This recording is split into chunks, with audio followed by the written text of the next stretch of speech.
My name is Nanada Akmosechiama, and I'm a Ghanaian feminist and social media enthusiast, as well as a communications specialist. I want to share my personal thoughts and experiences around using social media for activism. In particular, I want to speak to my current thoughts on how activists can benefit from social media tools and use that in particular for movement building. I also want to share some personal anecdotes of how I have done this in my life and how I've connected with other African feminists. I think social media holds great potential for movement building, especially for what I consider the first and basic step, making connections, growing a network. A couple of years ago, in those days of only 140 characters on Twitter, myself and other African feminists would frequently tag each other in tweets. And then we realized, actually, we just had no space to actually have a conversation. And a Kenyan feminist, Zawadi Nyongo, some of you may know her, suggested we come up with a hashtag. And that's how we came up with the hashtag AfriFem. And it gives me a lot of joy today when I see feminists who want to bring issues to the attention of African and Black feminists using the hashtag AfriFem. And for me, this is one of the great advantages of Twitter. It enables you to connect with people with whom you have shared interest, and it doesn't limit you to people within your own circle.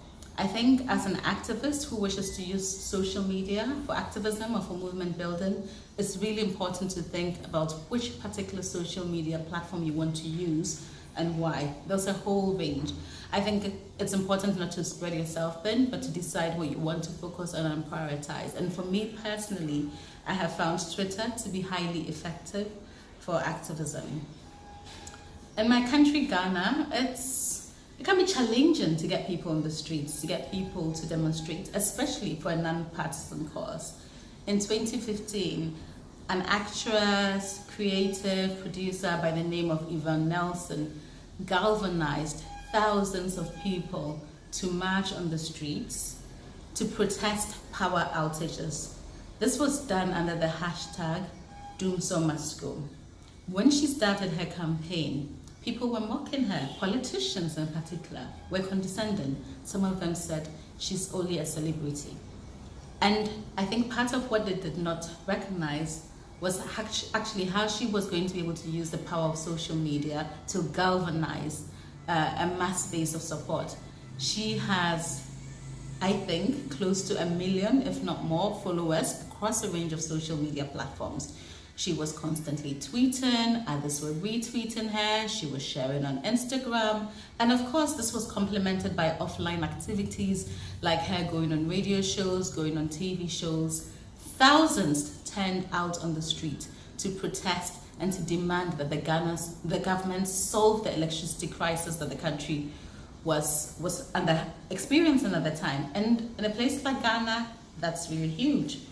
Another way in which I have seen activists from other parts of the region of West Africa use social media effectively is actually to keep an issue on the agenda, especially issues that are not staying on the agenda of mainstream media.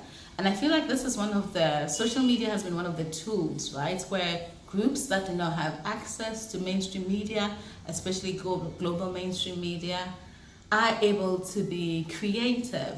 I think of the activist Obi Ezekweli, who is from Nigeria.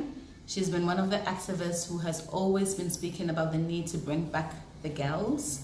And this, like some of you may remember, was basically came about because a group of girls were kidnapped from a secondary school in Chibok.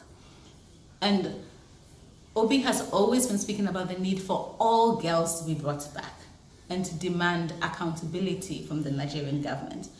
And this is another way for me of effective movement building, using social media to keep the issue on the agenda, using social media to invite people to actually take action, to join offline activities. But another thing I would want to just bear in mind, because I never want people to think social media is all rosy. Of course, part of what is attractive about social media is the low cost apart from paying for your internet, for a lot of people it appears free, but it's also really important for us to remember that these social media platforms are actually owned by private corporations, and what they benefit from is our data.